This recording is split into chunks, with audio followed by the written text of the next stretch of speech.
السلام عليكم ورحمة الله وبركاته. إن الحمد لله وحده والصلاة والسلام على من لا نبي بعده أما بعد. الحمد لله.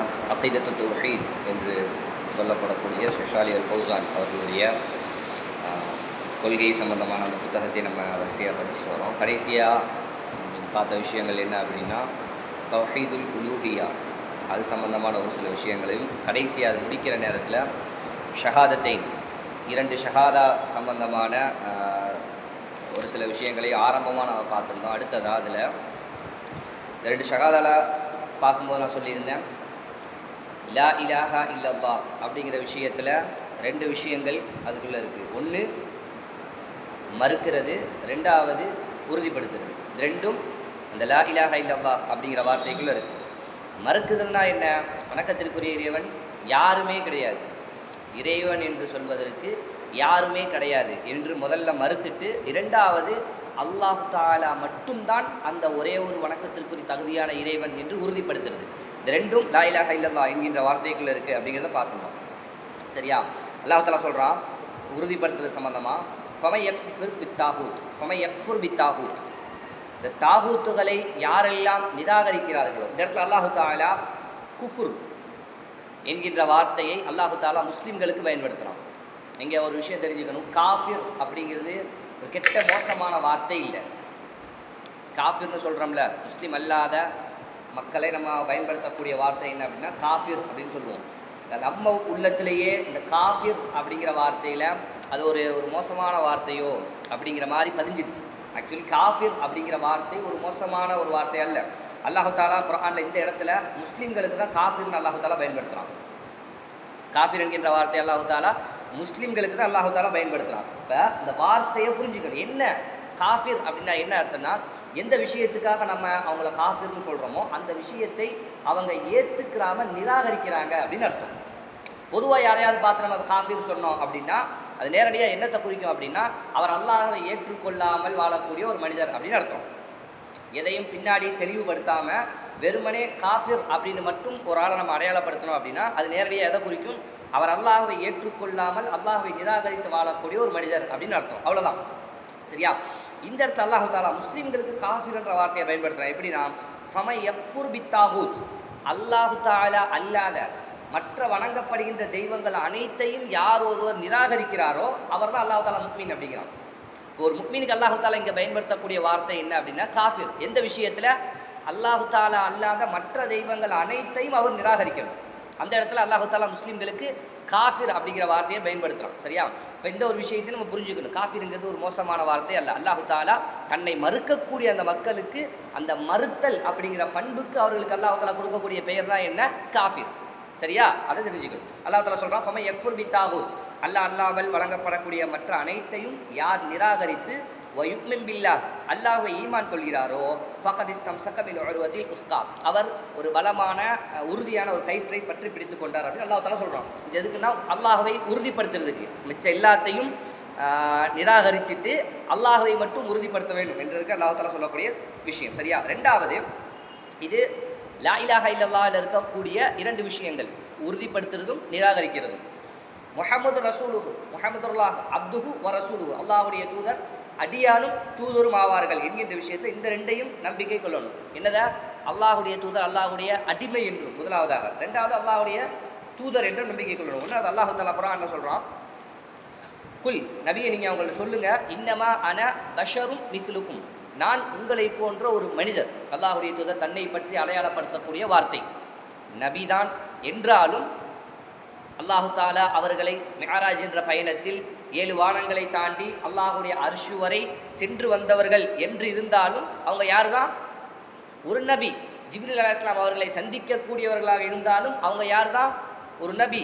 வஹியை தன்னுக்குள் பெற்றுக்கொள்ளக்கூடிய ஒரு மனிதராக இருந்தாலும் அவங்க யார் தான்? ஒரு நபி, அதாவது ஒரு மனிதர். சரியா? அவர்களும் யார் தான்? சிறு வயதில் ஒரு தாய்க்கும் தந்தைக்கும் குழந்தையாக பிறந்து வளர்ந்து வாலிபத்தை அடைந்து முதுமை என்கின்ற இடத்தை அடைந்து நோய்வாய்ப்பட்டு மரணித்த ஒரு மனிதர். அல்லாஹ்வுடைய தூதர் விஷயத்தில் இதை நல்லா அடிப்படையாக புரிஞ்சுக்கணும். விளங்குச்சு தானே? அல்லாஹ்வுடைய தூதர் நபின்னு நம்ம சொல்கிறோம், சரியா? ரசூல்னு நம்ம சொல்கிறோம். ஆனால் அதோடு சேர்ந்து என்ன ஒரு விஷயத்தையும் புரிஞ்சுக்கணும், அல்லாஹ்வுடைய தூதர் ஒரு சாதாரண ஒரு மனிதர். சரியா? குழந்தையாக பிறந்து வளர்ந்து மரணித்த ஒரு மனிதர். சரியா? அல்லாஹ் தான் குர்ஆன்ல அல்லாஹ்வுடைய தூதரை சொல்றான், நபியை நீங்க சொல்லுங்க, இன்னமா அன பஷரும் மிஸ்லுக்கும், நானும் உங்களை போன்ற ஒரு மனிதன் அப்படி அல்லாஹ் தஆலா சொல்றான். அதே மாதிரி அல்ஹம்துலில்லாஹில்லதி அன்ஸல அலா அப்திஹில் கிதாப், அல்ஹம்துலில்லாஹ் அல்லாஹ் தஆலாவுக்கு எல்லா புகழும். அல்லதி அவன் யாருன்னா அன்ஸல அலா அப்திஹில் கிதாப், அவனுடைய அடியானின் மீது இந்த புத்தகத்தை இறக்கி வைத்தானே அவன் அல்லாஹ் தஆலா எல்லா புகழும் உடையவன். அல்லாஹ் தஆலா இங்கே தன்னுடைய நபியை அடையாளப்படுத்துறதுக்கு சொல்லக்கூடிய வார்த்தை என்னன்னா, அந்த நபியுடைய பெயரையோ அல்லது நபீனோ அல்லது ரசூல்னோ சொல்றதுக்கு பகரமா அல்லாஹ் தஆலா சொல்லக்கூடிய வார்த்தை அப்து, அவனுடைய அடிமை, அவனுடைய அடிமை. அப்போ அல்லாஹ் தஆலா அவர் ஒரு மனிதன் அப்படிங்கிறது அல்லாஹ் தஆலா இங்கே அடையாளப்படுத்துறான். சரியா? இது முதல் விஷயம். அல்லாஹ்வுடைய தூதருடைய சாட்சியில் 2 தூண்களில் முதல் தூண் அவர்களை அப்துஹு, அவனுடைய அடிமை என்று ஏற்றுக்கொள்வது. 2வது ரசூலுஹு, அவனுடைய தூதர் என்று ஏற்றுக்கொள்வது. இப்போ இந்த தூதர் என்று நம்பக்கூடிய விஷயத்தில் 2, நபியை தூதர் அப்படின்னு நம்ம ஏற்றுக்கிட்டோம் அப்படின்னா அதில் 2 விஷயம். ஒன்று, அல்லாஹுடைய தூதர் நமக்கு என்னவெல்லாம் செய்திகள் எல்லாம் தந்திருக்காங்களோ முதல்ல அவர்களை முழுமையாக அல்லாஹ்வுடைய தூதர் என்று நம்பிக்கை கொள்வது, அவர்கள் என்ன செய்திகள் எல்லாம் நமக்கு தந்திருக்காங்களோ அதையெல்லாம் முழுமையாக ஏற்றுக்கொள்வது, அல்லாஹ்வுடைய தூதருடைய எந்த விஷயத்தையும் மறுக்காமல் பொய்ப்பிக்காமல் முழுமையாக நான் ஏற்றுக்கணும். அதான் அல்லாஹ்வுடைய தூதரை ரசூல் என்கின்ற விஷயத்தில் நான் சரியான நம்பிக்கையில் இருக்கேன் அப்படின்னு அர்த்தம். அவர்களை தன்மையில் மதிப்பில் இறக்கிறவும் கூடாது, அவருடைய செய்தியை எதையும் குறைச்சி மதிப்பிற்றவும் கூடாது. அல்லாஹ்வுடைய தூதரை வரம்பு மீறி புகழ்ந்துறவும் அவர்களை அந்த நிலைக்கு கொண்டு போயிடவும் கூடாது. அல்லாஹ்வுடைய தூதரை, அல்லாஹ்வுடைய தன்மைகளை அல்லாஹ்வுடைய தூதருக்கு கொடுத்துடக்கூடாது. என்னுடைய பாவங்களை மன்னிக்கக்கூடியவர், மறுமையில் என்னை பாதுகாக்கக்கூடியவர், சரியா, எனக்கு சொர்க்கத்தை தரக்கூடியவர், நரகத்திலேருந்து பாதுகாக்கக்கூடியவர், கபர்லேருந்து பாதுகாக்கக்கூடியவர், இந்த மாதிரி விஷயங்களை எல்லாம், இந்த மாதிரி பண்புகளை எல்லாம் யாருக்கு கொடுத்துடக்கூடாது? அல்லாஹ்வுடைய தூதருக்கு கொடுத்துடக்கூடாது. அல்லாஹு தஆலா எந்த மாதிரி அல்லாஹ்வுடைய தூதரை நமக்கு மதிக்க சொல்லி தந்திருக்கானோ, அனுமதிச்சிருக்கானோ, அந்த அளவில் தான் அல்லாஹ்வுடைய தூதரை மதிக்கணும். அதை தாண்டி இறைவன் என்கின்ற இடத்திற்கு கொண்டு போய் மதிக்கக்கூடாது. சரியா? ஒன்று. அதே மாதிரி அவருடைய மதிப்பிலிருந்து அவருடைய தன்மையிலிருந்து இறக்கிறவும் கூடாது. அது என்ன? அல்லாஹ்வுடைய தூதர் சொன்ன செய்திகள் அனைத்தையும் நாம் முழுமையாக ஏற்றுக்கணும், எதையும் மறுத்துடக்கூடாது. இப்போ ஹதீஸுகளில் ஆதாரபூர்வமான ஹதீஸுகளும் இருக்குது, பலகீனமான ஹதீஸ்களும் இருக்குது. சரியா? இதில் ஆதாரபூர்வமான ஹதீஸ்களை எல்லாம் முழுசாக நம்ம ஏற்றுக்கணும், முழுசாக நம்ம அதை நடைமுறைப்படுத்தணும். பலகீனமான ஹதீஸ்கள் எதெல்லாம் இருக்கோ அதையெல்லாம் விட்டு ஒதுக்கிடணும். சரியா? இப்போது இந்த ஆதாரபூர்வமான ஹதீஸ்னா என்ன, பலகீனமான ஹதீஸ்னா என்ன அப்படின்னு முடிவெடுக்கிறது யார்? இதெல்லாம் ஆதாரபூர்வமான ஹதீஸ், இதெல்லாம் பலகீனமான ஹதீஸ் என்று முடிவெடுப்பது யார்? இப்போ எனக்கு அல்லது ஒரு மனிதருக்கு கல்வி இருக்குது, முழுமையான கல்வி இருக்குது, அரபி நாலேஜும் இருக்குது, உசூல்களுடைய கல்வியும் இருக்குது. ஒரு ஹதீஸை ஆராய்வு செஞ்சு முழுமையாக தேடி படித்து அதனுடைய மத்தனில் உள்ள விஷயம் என்ன, சனதில் உள்ள விஷயம் என்ன என்பதையெல்லாம் முழுமையாக ஆராயக்கூடிய ஒரு அறிவு ஒருவருக்கு உண்டு. இப்போ இவர் இந்த ஒரு ஹதீஸை அது பலகீனமானதா சஹீஹானதா என்று சொல்லலாமா அப்படின்னு கேட்டால் நல்லா புரிஞ்சுக்கணும். இஸ்லாம் வெறுமனே ஒரு தனிப்பட்ட மனிதனுடைய அறிவோடோ சிந்தனையோடோ ஆய்வோடோ தொடர்புடையது அல்ல. புரியுதா? இஸ்லாம் என்பது ஒரு தனிப்பட்ட மனிதனுடைய அறிவோடோ ஆய்வோடோ தொடர்புடையதல்ல. இதற்கு முன்னாடி ஒரு பெரும் கூட்டம் உண்டு அறிஞர்களில், நம்மை விட கல்வியில் மூத்தவர்கள், நம்மை விட அறிவில் மூத்தவர்கள், நம்மை விட அனுபவத்தில் மூத்தவர்கள். நம்ம இப்போ இருக்கக்கூடிய காலத்தில் எந்தெந்த ஃபித்னாவாலெல்லாம் நம்ம தாக்கப்பட்டு பாதிக்கப்பட்டு நம்முடைய சிந்தனையில் பாதிப்பு ஏற்பட்டிருக்கிறதோ, இந்த சிந்தனையால் ஏற்படக்கூடிய அந்த பாதிப்புகள் எல்லாம் இல்லாத சமுதாயம் அது. சரியா? இப்போ அவர்கள் ஒரு ஆய்வு செஞ்சுருக்காங்க, அவர்கள் ஒரு ஹதீஸுக்கு ஒரு தீர்ப்பு வழங்கியிருக்காங்க அப்படின்னா அதையெல்லாம் இந்த நபர் பார்க்கணும். எந்த நபர்? அந்த கல்வியுடைய ஆய்வு திறனுடைய அந்த மனிதர் ஒரு விஷயத்தை ஒரு ஹதீஸ் எடுத்து ஆய்வு செய்கிறாரா, அவர் அந்த மனிதர்களை எல்லாம் பார்க்கணும். ஏன்னா இஸ்லாம் எனக்கு மட்டும் சொந்தமானதல்ல, அந்த மனிதருக்கு மட்டும் சொந்தமானதல்ல, ஹதீஸ்கள் அந்த மனிதருக்கு மட்டும் சொந்தமானதல்ல. அவராக ஒரு முடிவெடுத்து அவராக ஒரு முடிவை இஸ்லாமிய சமுதாயத்துக்கு கொடுக்க முடியாது. அவர் பார்க்கணும், இதுக்கு முன்னாடி இருக்கக்கூடிய அந்த பெரும் அணிஞர் கூட்டத்தை பார்க்கணும், அவங்கெல்லாம் என்ன சொல்கிறாங்க அப்படின்னு. இப்போ இந்த கூட்டம் இவருக்கு முன்னாடி ஒரு 100 பேரை பார்க்குறாரு. அந்த கூட்டம் அனைத்தும் ஒரு செய்தியை சஹீஹ் அப்படின்னு சொல்லுது, ஆதாரபூர்வமானது அப்படின்னு சொல்லுது. சரியா? இவருக்கு முன்னாடி உள்ள ஒட்டுமொத்த கூட்டமும் சரியா ஆதாரபூர்வமானது அப்படின்னு சொல்லுது. இவர் அல்லது அந்த ஒட்டுமொத்த கூட்டத்தில் ஒரு நபர் மட்டும் தனியாக நிற்கிறார். அந்த 100 பேரில் ஒரு நபர் மட்டும் நிற்கிறாரு, அவர் அந்த செய்தியை பலகீனம்னு சொல்கிறார். மற்ற 99 பேரும் ஆதாரபூர்வமானது அப்படின்னு சொல்கிறாங்க. இப்போ இவர் ஆய்வு செஞ்சுட்டு இவருக்கு அந்த செய்தி என்ன படுது அப்படின்னா பலகீனமானது, ஆதாரபூர்வமானது இல்லை அப்படின்னு படுது. இப்போ என்ன முடிவுக்கு வரணும்? என்ன முடிவுக்கு வரணும் அப்படின்னா, இவருக்கு எவ்வளோதான் கல்வி இருந்தாலும், எவ்வளவுதான் ஆய்வு செய்யக்கூடிய திறன் இருந்தாலும், இவர் யார் அடிப்படையில்? இவர் யார்? இவர் ஒரு மனிதர். எவ்வளோ பெரிய அறிவும் இருக்கட்டும், எவ்வளோ பெரிய கல்வி ஞானமும் இருக்கட்டும், எவ்வளோ பெரிய ஆய்வு செய்யக்கூடிய திறனும் இருக்கட்டும், இவர் முதல்ல யார்? ஒரு மனிதர்.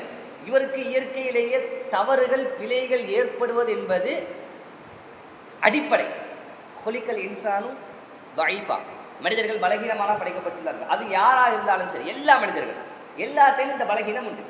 இப்போ இவர் இப்படி ஒரு ஆய்வை செஞ்சு கஷ்டப்பட்டு தேடி படித்து ஒரு முடிவெடுத்து அது ஒரு பலகீனமான செய்தி இவருக்கு படுது. மேலே அறிஞர்களுடைய பட்டாளத்தை எடுத்து அவங்க அந்த செய்திகளுக்கு என்ன தீர்ப்பு வழங்கியிருக்காங்க அப்படின்னு பார்த்தா, நான் சொன்ன மாதிரி 100க்கு 99% அதுக்கு என்னென்னு ஆய்வு செஞ்சு தீர்ப்பு வழங்கியிருக்காங்க, ஆதாரபூர்வமானது. இப்போ இவருக்கு இது எப்படி படுது? பலகீனமானதுன்னு படுது. இவருக்கு முட்டு கொடுக்குற மாதிரி அங்கே ஒரு நபர் இருந்தாலும் சரி, அங்கே ஒரு நபர் இருக்கார், அந்த லைனில் ஒரு நபர் இருக்கார், அவரும் என்ன சொல்கிறாரு? இது பலகீனமான செய்தி அப்படின்னு சொல்கிறார். இப்போ இவர் என்ன முடிவுக்கு வரணும்? நான் செஞ்ச ஆய்வுலையும் அந்த மனிதர் செஞ்ச ஆய்வுலையும் என்ன இருக்குது? குறை இருக்குது, பிழை இருக்குது, தப்பு இருக்குது. அதனால் அவர் புரிஞ்சுக்கணும், என்னுடைய விளக்கத்தில் பிரச்சனை இருக்குது, என்னுடைய புரிதலில் பிரச்சனை இருக்குது, நான் எங்கேயோ தப்பு விட்டுருக்கேன், இதான சரியான சிந்தனை இந்த இடத்துக்கு தானே வரும். இல்லை, நானும் அவர் மட்டும்தான் கரெக்டாக யோசிச்சிருக்கோம், நானும் அவர் மட்டும்தான் கரெக்டான முறையில் ஆய்வு செஞ்சுருக்கோம், மற்ற 99 பேரும் தப்பு விட்டுருக்காங்க, இப்படின்னு நினச்சா இது சரியான ஒரு சிந்தனையா? இது மனிதனுடைய ஒரு நேர்மையான சிந்தனைக்கு பொருத்தமானதா? இது இல்லை, இதுதானே. ஒரு நேர்மையான சிந்திக்கக்கூடிய ஒரு நபர் என்ன முடிவெடுப்பார்? என்கிட்ட ஏதோ பிரச்சனை இருக்குது, நான் ஆய்வு செஞ்சதில் ஏதோ பிரச்சனை இருக்குது, நான் படித்ததில் ஏதோ பிரச்சனை இருக்குது, எங்கேயோ நான் தப்பு விட்டுருக்கேன், அதனால தான் இந்த ஒட்டுமொத்த கூட்டங்களுக்கு மாற்றமாக என்னுடைய முடிவு வருது அப்படிங்கிறத அவர் புரிஞ்சு அவர் என்ன முடிவெடுப்பார்? ஒன்று, திரும்ப ஆய்வு செய்வோம். என்ன செய்யணும்? திரும்ப சரியான முறையில் சரியாக படித்து நேர்மையாக ஆய்வு செய்வோன்னு முடிவெடுக்கணும். இல்லைன்னா இல்லை, ஓகே, இதுக்கு முன்னாடி இருந்த பெரும் கூட்டம் இதை இந்த தரத்தில் தான் வச்சுருக்கு, எனக்கு இந்த ஹதீஸில் என்னால் ஒரு நிலையை அடைய முடியலை, நான் இதுக்கு முன்னாடி இருந்த அந்த அறிஞர்களுடைய முடிவை ஏற்றுக்கிறேன் அப்படிங்கிற இடத்துக்கு வரணும். சரியா? இல்லாமல் இல்லை நான் ஆய்வு செஞ்சது இப்படி தான், எனக்கு இந்த ஹதீஸு இந்த தரத்தில் இருக்கிற மாதிரி தான் தோணுது, நான் சரியாக தான் ஆய்வு செஞ்சேன், எனக்கு அதற்குரிய முழு அறிவும் உண்டு, உனக்கு முழு அறிவும் உண்டு தான், நாங்கள் இல்லைன்னு சொல்லலை, எனக்கு அதுக்கு ஆய்வு செய்யக்கூடிய தகுதி உண்டு, உனக்கு ஆய்வு செய்ய தகுதி உண்டு தான், நாங்கள் அதே இல்லைன்னு சொல்லலை. ஆனால் நீ மனிதர் என்ற அடிப்படையில் உனக்கு தவறு ஏற்படும், பிழை ஏற்படும். சரியா? இப்போ இவர் என்ன செய்யணும்? அந்த ஹதீஸை அறிஞர்கள் சொன்ன மாதிரி ஏற்றுக்கிட்டு தன்னுடைய இடத்துல இருந்து திரும்பிடணும். இல்லை, அந்த ஹதீஸ் நான் பார்த்த வரைக்கும் அது பலகீனம் தான், அது பிரச்சனையானது தான், அதில் சந்தேகமே இல்லை, நான் சரியான முறையில் தான் ஆய்வு செஞ்சேன் இப்படின்னு சொன்னார் அப்படின்னா இவர் அல்லாஹ்வுடைய தூதருடைய ஒரு செய்தியை பலகீனப்படுத்துகிறார்னு அர்த்தம். அது பலகீனம் அல்ல. இவர் என்ன செய்கிறாரு? அல்லாஹ்வுடைய தூதருடைய ஒரு செய்தியை பலகீனப்படுத்துகிறார். இது எங்கே பிரச்சனையை ஏற்படுத்துது? அஷ்ஹது அன்ன முஹம்மதன் அப்துஹு வ ரசூலுஹு, அல்லாஹ்வுடைய தூதரை அடிமையாகவும் அல்லாஹ்வுடைய தூதராகவும் நான் ஏற்றுக்கொண்டு சாட்சி சொல்கிறேன் அப்படிங்கிற சாட்சியில் என்ன செய்யுது? பிரச்சனையை ஏற்படுத்துது. ஏன்னா அல்லாஹ்வுடைய தூதருடைய ஒரு செய்தியை ஒட்டுமொத்த சமுதாயமும் நம்பி ஏற்றுக்கொண்ட ஒரு செய்தியை இவர் பலகீனப்படுத்துவது என்பது அஷ்ஹது அன்ன முஹம்மதன் அப்துஹு வ ரசூலுஹு என்ற சாட்சியில் பிரச்சனையை ஏற்படுத்தக்கூடிய விஷயம். சரியா? இப்போ இந்த விஷயத்தையும் புரிஞ்சுக்கணும். அப்போ அல்லாஹ்வுடைய தூதர் சொன்ன நமக்கு தந்த செய்திகள் அனைத்தையும் முழுமையாக ஏற்றுக்கணும், வரம்பு மீறிடவும் கூடாது. இதுதான் அல்லாஹ்வுடைய தூதருடைய இந்த விஷயத்தில் நம்ம புரிஞ்சுக்கிற வேண்டியது. ரெண்டாவது, லா இலாஹா இல்லல்லாஹ் இந்த சாட்சி சரியாக அமைவதற்கு சில நிபந்தனைகள் உண்டு. நிபந்தனைகள்னா ஷுரூத் அப்படின்னா என்ன அப்படின்னா, அந்த விஷயம் இருந்தால் தான் அது சரியாக அமையும், இல்லைன்னா அது ஏற்றுக்கொள்ளப்படாது. அந்த விஷயம் இருந்தால் தான் அது சரியாக அமையும். எந்த செயல் செய்ய போகிறோமோ அதற்கான நிபந்தனைகள் எல்லாம் சரியாக அமைந்தால்தான் அந்த விஷயம் ஏற்றுக்கொள்ளப்படும். இல்லைன்னா அது நிராகரிக்கப்படும், அது ஏற்றுக்கொள்ளப்படாது. புரிஞ்சுச்சா? தொழுகைக்கு இருக்கக்கூடிய ஷர்த்தில் ஒன்று என்ன? உது. உதாரணத்துக்கு ஒன்று சொல்கிறேன். உது இல்லாட்டா தொழுகை ஏற்றுக்கொள்ளப்படுமா? படாது. எவ்வளோ நேரம் தொழுதாலும் சரி, எந்த தொழுகையாக இருந்தாலும் சரி. விளங்குச்சா? உது செய்வதற்கான இடம் இருக்குது, அதற்கான வழி எனக்கு இருக்குது. இல்லைன்னா தயமம், அது ரெண்டாவது. சரியா? தயமமும் முடியலைன்னா அதுக்கு அடுத்தது. உது செய்ய என்னால் முடியும், தண்ணி இருக்குது, என் உடல்லையும் ஒது செய்யக்கூடிய இது இருக்குது. ஆனால் ஒது செய்யாமல் இப்போ தொழுதுட்டார் அப்படின்னா, மறதியில் செஞ்சார், அதெல்லாம் வேற. சரியா? ஒது செய்யாமல் தொழுதுட்டார். இப்போ இந்த தொழுகை இவருக்கு ஏற்றுக்கொள்ளப்படுமா? ஒது செய்யாமல் தொழுதார் அப்படின்னா அந்த தொழுகை அவருக்கு ஏற்றுக்கொள்ளப்படாது, அவர் எவ்வளோ அழகாக தொழுதாலும் சரி. இப்போ நிபந்தனை என்பது எந்த விஷயத்தை செய்ய போகிறோமோ அது ஏற்றுக்கொள்ளப்படுவதற்கான ஒரு விஷயம். அது கரெக்டாக இருந்தால் தான் அந்த விஷயம் ஏற்றுக்கொள்ளப்படும். சரியா? இப்போ இந்த லா இலாஹா இல்லல்லாஹ்விற்கு என்று 7 நிபந்தனைகள் உண்டு. அதெல்லாம் சரியாக அமையும் போது தான் நம்மிடத்திலிருந்து லா இலாஹா இல்லல்லாஹ் அல்லாஹ்விடத்தில் ஏற்றுக்கொள்ளப்படும். என்ன நிபந்தனைகள் அப்படின்னா, முதல் விஷயம், 7 விஷயங்கள் என்னென்ன நான் முதல்ல சொல்லிடுறேன். அல் இல்ம், கல்வி. அல் யகீன், உறுதிப்படுத்துறது, உறுதியாக இருக்கிறது. சரியா? அல் இன்கியாத், கட்டுப்படுவது. அல் கபூல், ஏற்றுக்கொள்வது. அஸ் சிதுக், உண்மைப்படுத்துவது. அல் இஹ்லாஸ், மன தூய்மையாக அந்த லா இலாஹா இல்லல்லாஹ் என்ற கலிமாவை மொழிந்திருப்பது. கடைசியா அல் மஹப்பா, அந்த லா இலாஹா இல்லல்லாஹ் என்று யாரை நம்ம ஒருமைப்படுத்துகிறோமோ அவனை முழுமையாக நேசிப்பது. இந்த 7 விஷயங்களும் இருக்கணும். முதலாவது விஷயம் கல்வி, அல் இல்ம் அப்படின்னா அந்த லா இலாஹா இல்லல்லாஹ்வுடைய விஷயத்தில் என்ன அப்படின்னா, இந்த கலிமாவை லா இலாஹா இல்லல்லாஹ் முஹம்மதுர் ரசூலுல்லாஹ் அப்படின்னு நம்ம சொல்கிறோம் அப்படின்னா, இந்த கலிமா என்ற எதையெல்லாம் எதிர்பார்க்குதோ அதை பற்றிய முழுமையான அறிவு எனக்கு இருக்கணும். அல்லாஹுவை தவிர வணக்கத்திற்கு தகுதியானவன் வேற யாரும் கிடையாது அப்படின்னா, முதல் விஷயம் வணக்கம் என்றால் எந்தெந்த விஷயங்கள் எல்லாம் வணக்கத்திற்குள்ள வரும். அப்போ அந்த விஷயங்களை எல்லாம் நாம் அல்லாஹ்விற்கு மட்டும்தான் நான் செலுத்தணும். அல்லாஹ் அல்லாமல் வேற யாருக்கும் நான் அந்த வணக்கங்களை செலுத்திடக்கூடாது. அல்லாஹ் அல்லாமல் யாருக்கெல்லாம் அந்த மாதிரியான வணக்கங்கள் செலுத்தப்படுதோ அவர்களெல்லாம் உண்மையான இறைவன் கிடையாது, அவர்களெல்லாம் நான் நிராகரிக்கணும் என்ற அறிவு எனக்கு வேணும். இது முதல் விஷயம். சரியா? அல்லாஹ் தஆலா குர்ஆன்ல சொல்றான், இல்லாமன் ஷஹித பில் ஹக், அதாவது பரிந்துரை செய்ய முடியாது, ஷஃபாத் செய்ய முடியாத நாளை மறுமையில யாரெல்லாம் ஹக்கை கொண்டு சாட்சி சொல்லி இருப்பார்களோ அவர்களுக்கு எந்த நிலையில? வஹும் யஅலமூன், அவர்கள் அந்த சாட்சியத்தை சரியான முறையில் அறிந்த நிலையில், சரியாக புரிந்து அறிந்து அந்த சாட்சியை சொன்னவர்களுக்கு மட்டும்தான் அல்லாஹ் தஆலா நாளை மறுமையில ஷஃபாத் செய்யக்கூடிய அந்த ஒரு வாய்ப்பை தருவேன் அப்படின்னு அல்லாஹ் தஆலா அந்த வசனத்தை சொல்லி காட்டுறான். இப்போ இங்கே அல்லாஹ் தஆலா சொல்லுவது, அவர்கள் அந்த சாட்சியை வஹும் யஅலமூன், அதை அறிந்த நிலையில் சொல்லியிருப்பார்கள். இப்போ லா இலாஹா இல்லல்லாஹ் என்ற கலிமா என்னிடத்தில் எதையெல்லாம் எதிர்பார்க்குது, அந்த வார்த்தையை நான் சொல்வதன் மூலமாக எந்தெந்த விஷயங்களை எல்லாம் நான் உண்மைப்படுத்துகிறேன் அப்படிங்கிற விஷயத்தை எல்லாம் நான் முதல்ல தெரிஞ்சிருக்கணும். அது கல்வி, முதல் விஷயம். சரியா? ரெண்டாவது அல் யகீன், இந்த லா இலாஹா இல்லல்லாஹ் என்கின்ற விஷயத்தில் உறுதியாக இருப்பது, அதில் சந்தேகம் வந்துடாமல் பிரச்சனைகள் ஏற்பட்டுறாமல் இந்த கலிமால நான் உறுதியாக இருக்கணும். அல்லாஹ் தஆலா சொல்கிறான், இன்னமல் முஃமினூன அல்லதீன, இந்த முஃமின்கள் யார் என்றால் ஆமனு பில்லாஹ், அவர்கள் அல்லாஹ்வை நம்பிக்கை கொண்டு ரசூலுஹு, அவருடைய தூதரையும் நம்பிக்கை கொண்டு சும்மலம் யர்தாபு, அதில் அவர்கள் சந்தேகம் கொள்ளாமல் இருப்பார்கள். லா இலாஹா இல்லல்லாஹ் முஹம்மது ரசூலுல்லாஹ் என்று கலிமா சொன்னதற்கு பிறகு மரணிக்கும் வரை அதில் எந்த சந்தேகமும் வரக்கூடாது. வணக்க வழிபாடுகளா அது அனைத்தும் அல்லாஹ்வுக்கு மட்டும்தான் செலுத்தப்படணும். இந்த ஒரு வணக்கம் மட்டும் இந்த கடவுளுக்கு செலுத்தப்படலாம் என்ற இடத்துக்கு போயிடக்கூடாது. தொழுகையா, நோன்பு, ஜக்காத், ஹஜ்ஜி இந்த வணக்கங்களா, அல்லது நேசிப்பது, பயப்படுவது, ஆதரவு வைப்பது, சார்ந்திருப்பது, சரியா? இந்த வணக்கங்கள் அனைத்தும் அல்லாஹ்வுக்கு மட்டும்தான் நிறைவேற்றப்படணும் என்பதில் உறுதியாக இருக்கணும். விளங்குச்சா? எல்லாம் மைண்டில் ஏற்றி வச்சுக்கிறேங்க, மனப்பாடம் பண்ணி வச்சுக்கிறேங்க. இந்த 7 விஷயங்கள் லா இலாஹா இல்லல்லாஹ் என்பதற்கு முதல் விஷயம் புரிஞ்சிக்க வேண்டியது, இந்த வகுப்பில் லா இலாஹா இல்லல்லாஹ் என்கின்ற கலிமாவிற்கு நிபந்தனைகள் உண்டு. ஃபஸ்ட் இந்த வகுப்பில் நம்ம தெரிஞ்சுக்க வேண்டிய விஷயம், லா இலாஹா இல்லல்லாஹ் என்ற கலிமாவிற்கு நிபந்தனைகள் உண்டு. அது 7 நிபந்தனைகள். எத்தனை நிபந்தனைகள்? 7 நிபந்தனைகள். முதல் விஷயம் அல் இல்ம், கல்வி. அந்த லா இலாஹா இல்லல்லாஹ் பற்றிய கல்வி பெரிய அளவில், அந்த லா இலாஹா இல்லல்லாஹ் பற்றிய கல்வினா பெரிய அளவில் ஒன்றும் இல்லை. வணக்க வழிபாடுகள் எல்லாம் அல்லாஹ்வுக்கு மட்டும்தான். அந்த வணக்க வழிபாடுகள் எது எது? குர்ஆனும் ஹதீஸும் எதையெல்லாம் வணக்கம்னு சொல்லுதோ அந்த வணக்கம் எல்லாமே அல்லாஹ்வுக்கு மட்டும்தான். அல்லாஹ் அல்லாமல் வேறு யாருக்கும் அந்த வணக்கங்களை செலுத்திடக்கூடாது. இதுதான் கல்வி.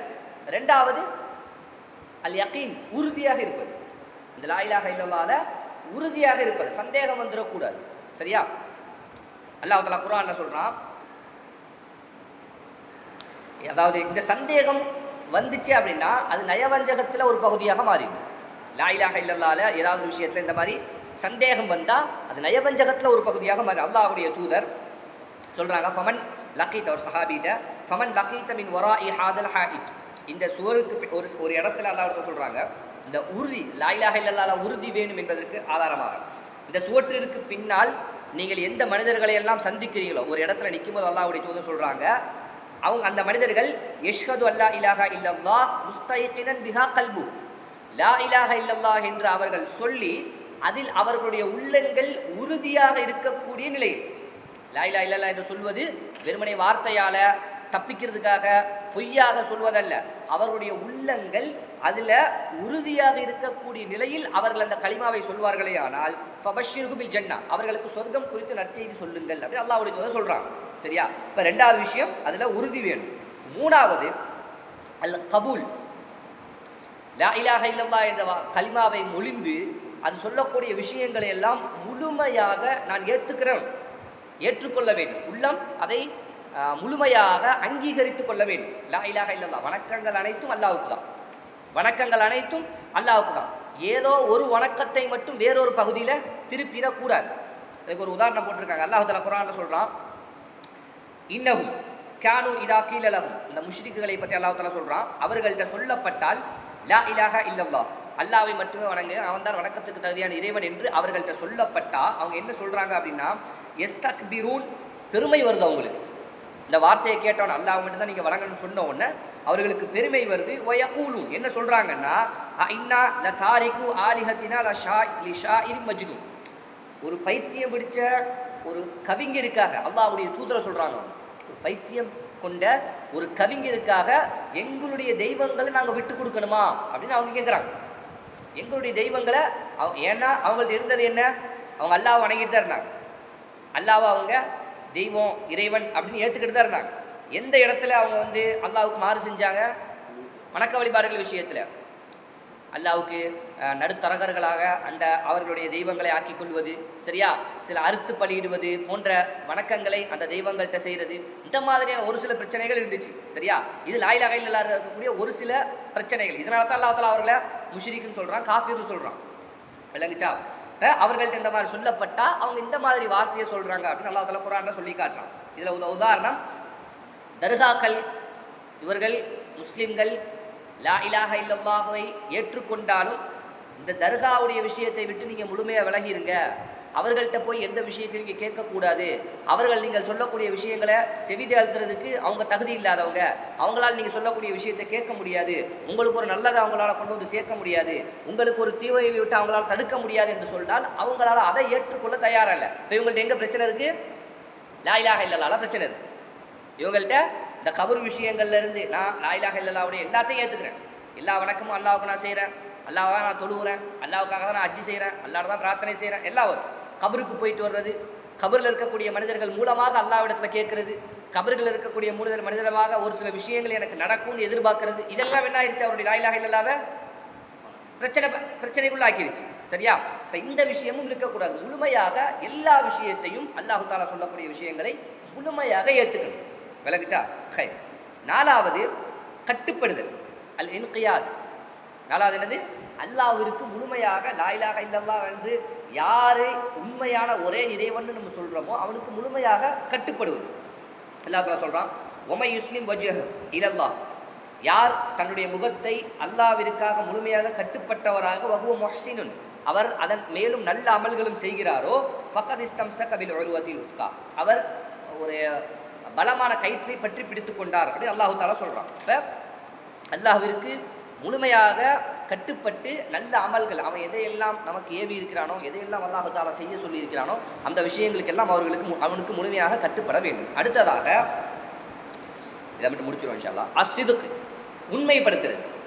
அல்லாஹ் தஆலாவை உண்மைப்படுத்துவது, இந்த சொல்லக்கூடிய லா இலாஹா இல்லல்லாஹ் என்ற கலிமா வெறுமனே வாயளவில் இல்லாமல் உள்ளம் அதை ஏற்றுக்கொண்டு உண்மையான நிலையில் அந்த கலிமாவை சொல்லணும். பொய்யாக சொன்னால் அவன் யாரு? முனாஃபிக். பொய்யாக சொன்னால் அவன் யாரு? முனாஃபிக். நிறைய பேர் இருந்தாங்களா இல்லையா அல்லாஹ்வுடைய தூதர் காலத்தில் வந்து சொன்னாங்க லா இலாஹா இல்லல்லாஹ் முஹம்மது ரசூலுல்லாஹ் சொன்னாங்க. அங்கிட்டு போனால் முகம்மதை எப்படி அழிக்கிறது, இஸ்லாத்தை எப்படி இல்லாமல் ஆக்கிறது, இந்த முஸ்லீம்களை எப்படி இல்லாமல் ஆக்கிறது, அதுக்காக யூதர்களோடு எப்படி தொடர்பு வச்சுக்கிறது, காஃபிர்களோடு மக்கத்து முஷ்ரிக்குகளோடு எப்படி தொடர்பு வச்சுக்கிறது, இந்த வேலையெல்லாம் பார்த்தாங்க. ஆனால் அவங்க என்ன சொல்கிறாங்க? லா இலாஹா இல்லல்லாஹ் சொல்லியிருந்தாங்க. என்ன இல்லை? சிதக் இல்லை. அவங்களுக்கு என்ன இல்லை? அந்த உண்மை இல்லை. சரியா? இப்போ இந்த விஷயம் இருக்குது. அல்லாஹ் தஆலா குர்ஆன்ல சொல்கிறான், வ மினன் நாஸி மை யகூலு ஆமன்னா பில்லாஹி வ பில் யௌமில் ஆஹிர். மக்களில் சிலர் இருக்கிறார்கள், நாங்கள் அல்லாஹ்வையும் மறுமை நாளையும் நம்பிக்கை கொண்டோம் என்று அவங்க சொல்கிறாங்க. ஆனால் ஒமாஹும் பி முஃமினீன், அவர்கள் ஈமான் கொண்டவர்கள் அல்ல. வாயளவில் சொல்கிறாங்க நான் அல்லாஹ்வை ஈமான் கொண்டோம், மறுமை நாளை ஈமான் கொண்டோன்னு வாயில் சொல்கிறாங்க. அவர்கள் முஃமின்கள் அல்ல. யுகாதிஊன் அல்லாஹ வல்லதீன ஆமனு, அல்லாஹ்வையும் அல்லாஹ்வுடைய அந்த ஈமான் கொண்ட மனிதர்களை ஏமாற்ற பார்க்குறாங்க. ஒமா யஹ்தஊன இல்லா அன்ஃபுஸஹும் வமா யஷ்ஊரூன், அவர்கள் தங்களுக்கே புரியாமல் தங்களை தாங்களே அவர்கள் ஏமாற்றிக் கொள்கிறார்கள். ஃபீ குலூபிஹிம் மரதுன், அவருடைய உள்ளங்களில் நோய் இருக்கிறது. ஃபஸாதஹுமுல்லாஹு மரதா, அல்லாஹு தஆலா அந்த நோயை அதிகப்படுத்தினான். வலஹும் அதாபுன் அலீம் பிமா கானூ யக்திபூன், அவர்கள் பொய்ப்படுத்தி கொண்டிருந்த இந்த காரணத்தால், அவங்க பொய்ப்படுத்தி கொண்டிருந்த இந்த காரணத்தால் அவர்களுக்கு இழிவு தரும் வேதனை உண்டு அப்படின்னு அல்லாஹ் தஆலா சொல்கிறான். சரியா? இப்போ பொய் இருக்கக்கூடாது. லா இலாஹா இல்லல்லாஹ்ல அல்லாஹு தஆலா சொல்லக்கூடிய அந்த விஷயங்களில் பொய் இருக்கக்கூடாது. முழுமையாக உண்மையான முறையில் அதை உள்ளத்தில் ஏற்று நாவால் முடிந்து செயல்பாடுகளில் இருக்கணும். சரியா? ஹைர். ஆறாவது அல் இஹ்லாஸ், உள்ள தூய்மையோடு அந்த லா இலாஹா இல்லல்லாஹ் என்கின்ற கலிமாவை நான் சொல்லியிருக்கணும். அப்படின்னா அல்லாஹ்வுக்காக, அல்லாஹ்வை உண்மையாக நான் வணங்கணும், மறுமையில் நான் வெற்றி பெறணும் என்கின்ற சரியான எண்ணத்தோடு அந்த லா இலாஹா இல்லல்லாஹ் என்கின்ற கலிமாவை சொல்லியிருக்கணும். அல்லாஹு தாலாவிற்கு அல்லாமல் வேறு காரணங்களுக்காக அந்த லா இலாஹா இல்லல்லாஹ் சொல்லப்படக்கூடாது. உதாரணமாக இப்போ ஒருத்தர் பார்க்குறாரு, இஸ்லாத்துக்குள்ளே போனால் நிறைய காசு கிடைக்கும், நான் இப்போ ஏழையாக இருக்கேன், இஸ்லாத்துக்குள்ளே போனால் நிறைய காசு கிடைக்கும், இந்த ஜக்காத்து சதக்கா அப்படிங்கிற பேர்லலாம் இந்த ரமதான் மாதத்துலலாம் நிறைய காசு கொண்டு வந்து தருவாங்க, மற்ற விஷயங்கள்லாம் கொண்டு வந்து தருவாங்க, அதுக்காக சும்மா என்னுடைய பேர் அப்துல்லா அப்படிங்கிற பேரை சொல்லிட்டு உள்ளக்க போய் நம்ம இருந்துக்கிறோம், இஸ்லாத்துக்குள்ளே இருந்துக்கிறோம், நிறைய காசு கிடைக்கும். இப்படிங்கிற வடிவத்தில் ஒருத்தர் இஸ்லாத்துக்குள்ளே வந்தால் இது ஏற்றுக்கொள்ளப்படுமா? லா இலாஹா இல்லல்லாஹ் கலிமா சொல்கிறாரு, பள்ளிக்கு வந்து போகிறாரு, இப்போ இவருடைய லா இலாஹா இல்லல்லாஹ் ஏற்றுக்கொள்ளப்படுமா? இல்லை. சரியா? ஏன்? லா இலாஹா இல்லல்லாஹ்னு யாருக்காக நம்ம சொல்லி இஸ்லாத்துக்குள்ளே வந்திருக்கணும்? அல்லாஹ்வுக்காக இருக்கணும். இல்லை ஒருத்தர் இப்படி வர்றாரு, அவர் அவருடைய சமுதாயத்தில் இருக்கார், மக்களை எல்லாம் பார்க்குறாரு, இவர் ஏழை மனிதராக இருக்கார், அவங்களுடைய சமுதாயத்தில் அந்த மக்கள் எல்லாம் அவங்க சம்பாதிச்ச காசை வச்சு அவங்க சந்தோஷமாக வாழ்கிறாங்க, இவங்களை யாரும் கண்டுக்கிறதில்லை, இந்த ஏழை மக்களை கண்டுக்கிறதில்லை. இவர் இஸ்லாத்தின் பக்கம் பார்க்குறாரு, அங்கே பார்த்தா பணக்காரங்க சம்பாதிக்கிறாங்க, அந்த காசில் இருந்து வருடாந்திரம் அங்கே இருக்கக்கூடிய ஏழைகளுக்கு ஒரு பொருளாதாரத்தை கொடுக்குறாங்க, அது போக அப்பப்போ அவங்களுக்கு தோணக்கூடிய விஷயங்களை எல்லாம் ஏழைகளுக்கு கொடுக்குறாங்க. இதை பார்க்குறாரு ஒருத்தர், இந்த நடைமுறையை பார்க்குறாரு, இந்த தர்மம் அப்படிங்கிற இந்த சதக்கா, இந்த ஜக்காத் அப்படிங்கிற பகுதியை இஸ்லாத்தில் பார்க்குறாரு, அது அவருக்கு பிடிச்சிருக்கு. இப்போ இந்த தர்மம் என்கின்ற இஸ்லாத்தில் ஒரு பகுதி பிடிச்சி போய் அவர் இஸ்லாத்தை ஏற்றுக்கிறார். இது கூடும். இது என்னது? கூடும். ரெண்டையும் புரிஞ்சுக்கணும், வித்தியாசத்தை புரிஞ்சுக்கணும். சரியா? முதல்ல உள்ள வந்ததுக்கான காரணம் காசு கிடைக்கும் அப்படின்னு, அதை நான் சொல்ல வரேன், விளங்கப்படுத்த வரேன். முதல்ல உள்ளக்க வந்ததுக்கான காரணம் என்னது? உள்ளக்க போனால் காசு கிடைக்கும், வேற எந்த நோக்கமும் எனக்கு தேவையில்லை. இஸ்லாம் நல்லதா, அழகானதா, உண்மையான மார்க்கமா, அதெல்லாம் எனக்கு தேவையில்லை. உள்ளே போனால் எனக்கு என்ன? காசு கிடைக்கும். ரெண்டாவது உள்ள வரார்ல, அவர் இஸ்லாத்தில் இருக்கக்கூடிய இந்த தர்மம் என்கின்ற பகுதியை பார்க்குறார். இந்த தர்மத்தின் மூலமாக இஸ்லாம் அவருக்கு சரியான மார்க்கம்னு படுது. நான் இத்தனை வருஷமாக இந்த மார்க்கத்தில் இருக்கேன், யாரும் எனக்கு உதவி செய்யன்னு யாரும் வந்தது கிடையாது. என் சமுதாயத்தில் எவ்வளோ பணக்காரங்க இருக்காங்க, யாரும் என்னையை தேடி வந்து ஒரு பொருளாதாரத்தை தந்தது கிடையாது. பெரும்பாலும் பணக்காரங்கள்லாம் ஒன்று சேர்ந்து காசையெல்லாம் ஒன்று சேர்த்து ஏழைகளுக்கு கொண்டு போய் கொடுத்த மாதிரி நான் எதையும் பார்க்கல. இஸ்லாத்தில் இந்த மாதிரியெல்லாம் பண்ணுறாங்களேன்னு இந்த தர்மத்தின் மூலமாக அவர் ஏற்றுக்கிறது எதை? இஸ்லாத்தை ஏற்றுக்கிறார், இஸ்லாத்தினோட நடைமுறையை ஏற்றுக்கிறார். அந்த இறைவன் இப்படி ஒரு சிஸ்டத்தை தன்னுடைய மார்க்கத்துக்குள்ளே வச்சிருக்கானா அப்படின்னு அல்லாஹ்வை அவர் ஏற்றுக்கிறார். இதன் மூலமாக ஒருத்தர் இஸ்லாத்துக்கு வர்றாருன்னா தப்பில்லை. விளங்குச்சா? ரெண்டுக்குள்ள வித்தியாசம் புரிஞ்சா? முதல்ல வந்தவர் வெறுமனை காசு வேணுங்கிறதுக்காக மட்டும் வந்தார். ரெண்டாவது அந்த தர்மத்தில், இஸ்லாத்தில் இருக்கக்கூடிய தர்மம் என்கின்ற பகுதியை புரிந்து கொண்டு அது இஸ்லாத்தில் இருக்கக்கூடிய ஒரு அழகான பண்பு. அப்போ இஸ்லாம் சரியான மார்க்கம், அந்த இஸ்லாத்துடைய இறைவன் அல்லாஹ், அவன் சரியான இறைவன் என்பதை புரிந்து கொண்டு 2வது பகுதி உள்ள வந்தது. இப்போ இது கூடும். ஃபஸ்ட்டு ஆள் இருக்காங்கல்ல, வெறுமனே காசுக்காக மட்டும் இஸ்லாத்துக்குள்ள இது கூட அவர் வந்ததுக்கு அப்புறம் இஸ்லாத்தை விளங்கி திருந்தி மாற்றி கொண்டார்னா அது 2வது விஷயம். ஆனால் இப்படி வருவது என்பது கூடாது. சரியா? இது எத்தாவது? 6வது. அல் இஹ்லாஸ் 6வது. 7வது கடைசி அல் மஹப்பா, முழுமையான நேசம் அல்லாஹ்வின் மீது இருக்கணும். அல்லாஹ்வின் மீது வைக்கக்கூடிய அளவிற்கான நேசத்தை என்ன செஞ்சிடக்கூடாது, வேற யார் மேலேயும் வச்சிடக்கூடாது. அல்லாஹ் தஆலா குர்ஆன்ல சொல்றான், வமினன் நாஸி மை யத்தஹது மின் தூனில்லாஹி அன்தாதன். மக்கள்ல சிலர் இருக்காங்க, அல்லாஹ்வை விட்டு வேறு தெய்வங்களை அவர்கள் எடுத்துக்கொள்கிறார்கள். யுஹிப்பூனஹும் கஹுப்பில்லாஹ், அல்லாஹ்வை நேசிப்பதை போல அவர்களை நேசிக்கிறாங்க. அல்லாஹ்வை நேசிப்பதை போல் அவர்களை நேசிக்கிறார்கள். வல்லதீன ஆமனு அஷத்து ஹுப்பன் லில்லாஹ், ஈமான் கொண்டவர்கள் அல்லாஹ்வை தான் கடுமையாக நேசிப்பார்கள். அல்லாஹ் தஆலா குர்ஆன்ல சொல்றான். இப்போ நேசம் என்பது முழுமையாக இறைவன் என்கின்ற அடிப்படையில் யார் மேலே இருக்கணும்? முதல் நேசம் அல்லாஹு தஆலா மேலே எனக்கு இருக்கணும். அவனுக்கு பிறகுதான் அல்லாஹ்வுடைய தூதர், பெற்றோர்கள், சகாபாக்கள், மனைவி, பிள்ளை, சொந்தக்காரங்க, நண்பர் எல்லாம் அடுத்தடுத்து வருது. அது பொருளாதாரம், வியாபாரம் எல்லாமே அடுத்தடுத்து வர்றது. முதல் நேசம் உச்சத்தில் யார் மேலே எனக்கு இருக்கணும்? ஒரு முஃமினுக்கு அவனுடைய உள்ளத்தில் அல்லாஹு தஆலா மேலே நேசம் இருக்கணும். இது எதிருடைய நிபந்தனை? லா இலாஹா இல்லல்லாஹ்வுடைய நிபந்தனை. இதில் சரியா இல்லாத என்ன ஆகும்? லா இலாஹா இல்லல்லாஹ்ல பிரச்சனை ஏற்படும். நம்ம இஸ்லாத்துக்குள்ளே வந்த நான் ஒரு முஸ்லீம் என்று அடையாளப்படுத்தக்கூடிய அந்த கலிமாவில் பிரச்சனை ஏற்படுத்தக்கூடிய ஒரு இடம் என்னது? அல்லாஹ்வை சரியாக நேசிக்கக்கூடிய விஷயத்தில் பிரச்சனை இருக்குது. சரியா? இப்போ இந்த விஷயங்கள் எல்லாம் லா இலாஹா இல்லல்லாஹ்வுடைய நிபந்தனைகள் என்னென்னது? அல் இல்ம், அல் யகீன், அல் இன்கியாத், அல் கபூல் ஏற்றுக்கொள்ளுதல், அல் இன்கியாத் கட்டுப்படுதல், அடுத்தது அஸ் சிதுக் உண்மைப்படுத்துதல், அடுத்தது அல் இஹ்லாஸ் மன தூய்மை, கடைசியா அல் மஹப்பா நேசம். சரியா? இந்த 7 விஷயங்களும் லா இலாஹா இல்லல்லாஹ்வுடைய நிபந்தனைகள் என்பதை புரிந்து கொள்ள வேண்டும். அஸ்ஸலாமு அலைக்கும் வரஹ்மத்துல்லாஹி வபரகாத்துஹு.